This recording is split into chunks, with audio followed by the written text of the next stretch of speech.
Bonjour à toutes et à tous et bienvenue pour une nouvelle critique et encore une fois il sera question d'un film Netflix portant le doux nom de Polar et je tiens à remercier Netflix de me faire découvrir cet univers car ici il est bien question d'une adaptation de roman, de bouquin qui est supposé être assez noir, ne nous le cachons pas, et ce film m'a réellement donné envie d'aller découvrir cet univers que je ne connaissais pas et ça fait plaisir de voir Netflix de prendre le parti pris de nous montrer un tel univers qui n'est pas forcément connu du plus grand nombre, ne nous le cachons pas, et en plus ils ont décidé de mettre le budget dans le casting. Seulement dans le casting, après dans le reste, disons que c'est un peu plus minimaliste. Au niveau de la réalisation, on trouve Monsieur Jonas Åkerlund qui nous offre quelque chose de bien. Disons que c'est une bonne réalisation, ça fait le café, mais c'est pas ultra impressionnant, sachant que le film ressemble quand même pas mal à un John Wick, sauf que là où un John Wick est quand même extrêmement impressionnant dans les combats, parce qu'il y a plusieurs adversaires, les chorégraphies sont vraiment impressionnantes, ici on est dans quelque chose d'un peu plus soft et un peu plus mou dans l'action, alors que pourtant on a un personnage tout aussi badass que John Wick.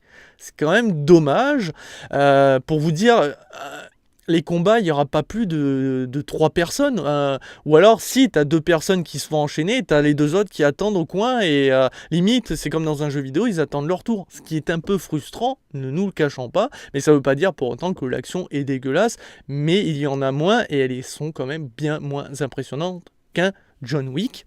Et surtout, on a ici une esthétique très proche d'un Kingsman. C'est très coloré et ça fait un petit peu bizarre quand tu lis que c'est supposé être des romans assez sombres, donc l'histoire est vraiment sombre, et tu vois des personnages hauts en couleur avec... Alors il n'y a pas forcément de l'humour, ça veut pas dire ça ne va pas nous faire rire, surtout quand tu vois la dégaine de certains, ou certaines situations, mais c'est vrai que c'est assez surprenant. C'est un parti pris, hein, mais...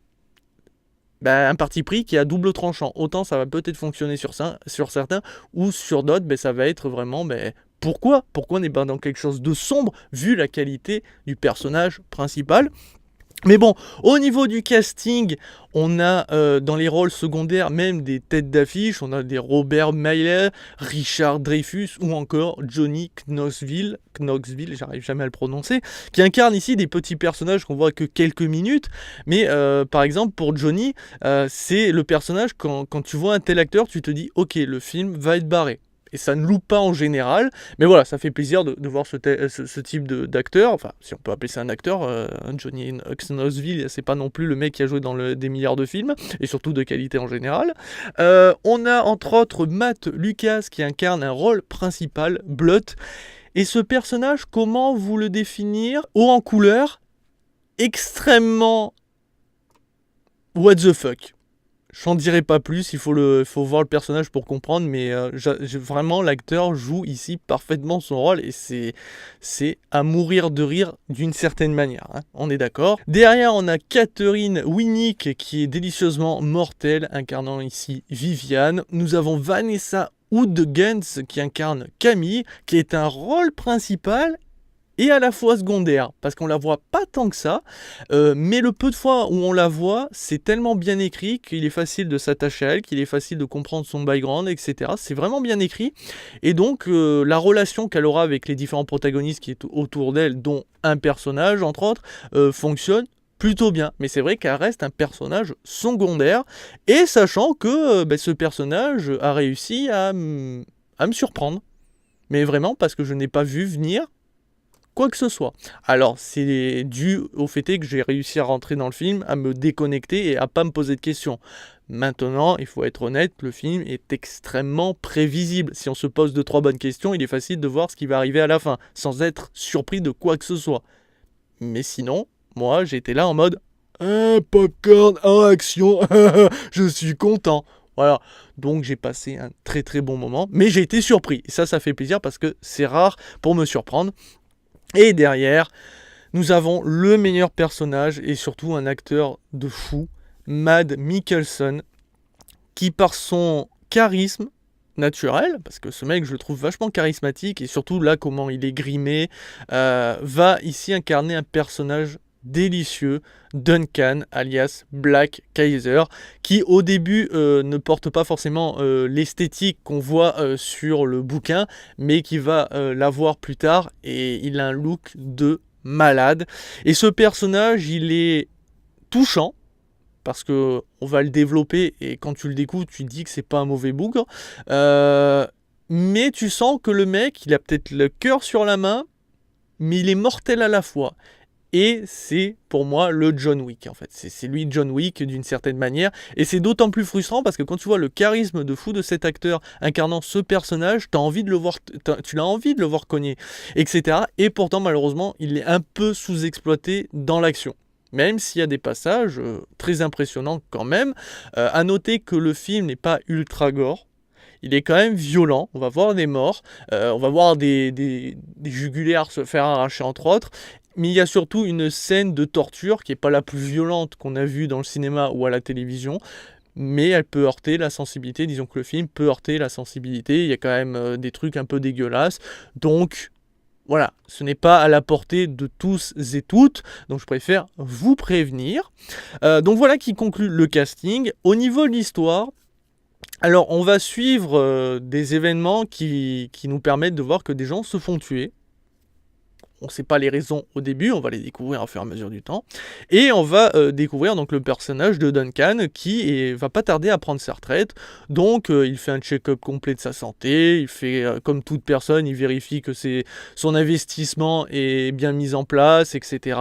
On sent qu'il est généreux à ce moment-là. Et derrière, en même temps, enfin qu'il est généreux, on va comprendre pourquoi il est encore plus, mais il faut attendre vraiment la fin pour le comprendre. Et surtout, derrière, tu comprends qu'il n'a pas fait un métier comme tout le monde. Ce qui lui donne certaines capacités, et tu comprends à quel point... Enfin, tu comprends pourquoi il est sérieux, il est froid, il est méthodique, ce qui fait que ce personnage... T'as envie de le découvrir, en fait, t'as envie de voir ce qu'il cache. C'est pour ça qu'au début, quand je l'ai vu pour la première fois, j'ai fait... C'est vrai qu'il a un faux air de John Wick, surtout qu'à un moment, il va récupérer quelque chose, et là tu fais « Oh non, ça va pas faire comme John Wick, ils vont pas... » Alors ils vont, mais pas de la manière dont on s'y attend. Et j'ai rigolé quand j'ai vu la scène, j'étais mort de rire. Alors que c'est pas drôle, hein, c'est triste pour cette chose, mais j'étais mort de rire. J'ai rigolé comme un con. Mais voilà, donc on a un John Wick ultra badass, avec un tel acteur en plus. Enfin bon bref, et donc il doit prendre sa retraite, mais malheureusement les choses ne vont pas se passer comme prévu, et on va découvrir pourquoi cet homme a une telle réputation. On aurait pu le surnommer le bonhomme 7 heures. Et voilà. Maintenant, je vous ai dit les points forts, les points faibles. Disons que ce film, il va parler à tous ceux qui aiment les films comme John Wick, comme Kingsman, comme...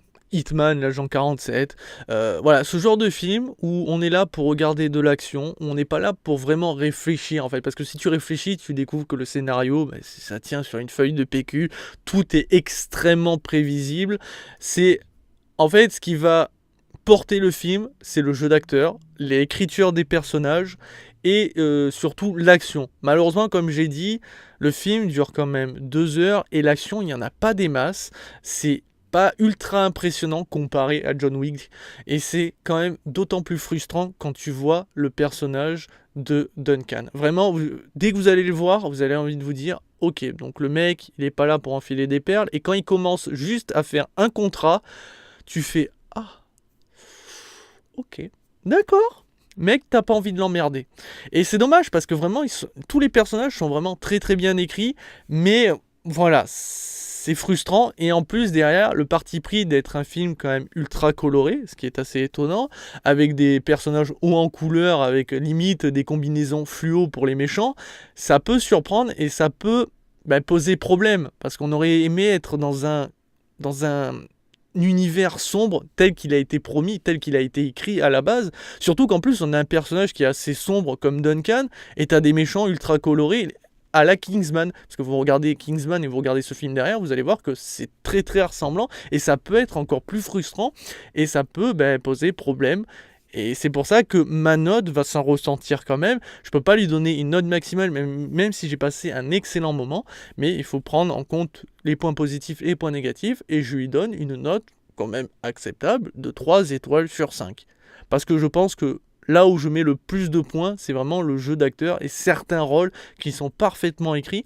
Et je vous avoue quand même que Même si le film est ultra prévisible, si comment vous arrivez à rentrer dans le film sans vous poser de questions, mais ce qui arrive à la fin est assez surprenant.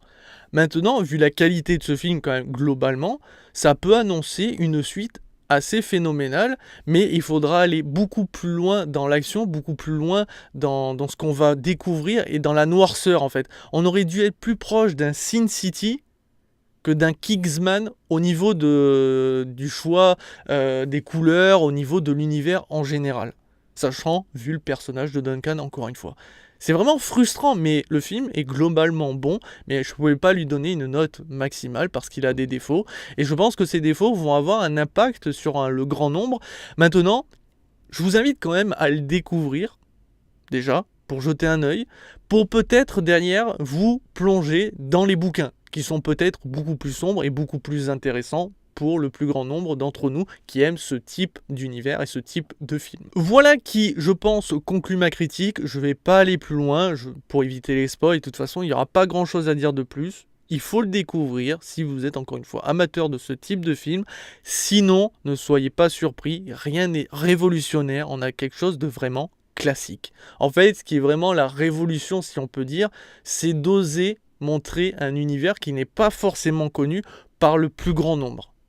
Mais c'est vrai qu'il va avoir du mal à se faire sa place, vu qu'il y a déjà beaucoup de ce type de film, de ce type de personnage. C'est pour ça que j'ai pris énormément l'exemple de John Wick, parce que c'est exactement les mêmes personnages. Après, peut-être que John Wick est inspiré de ce personnage, etc. Je ne sais pas.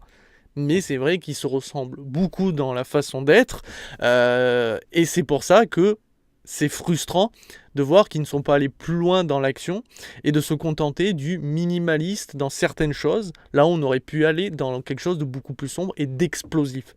Ce qui aurait été, je pense, largement mieux. Maintenant, c'est un film Netflix, je ne connais pas le budget, mais au moins Netflix a pris ses couilles et s'est dit, bah tiens, on va tenter un univers qui n'est pas connu, et on sait jamais, peut-être que ça va intéresser des gens pour aller découvrir les bouquins, et pour qui sait, peut-être proposer une suite qui sera d'autant plus meilleure, ou au même niveau, mais je pense qu'ils vont aller plus loin. Il faut qu'ils aillent plus loin. Enfin bon, bref, voilà qui conclut la critique du film Polar. Sur ce, je vous dis à très très bientôt. Ciao ciao.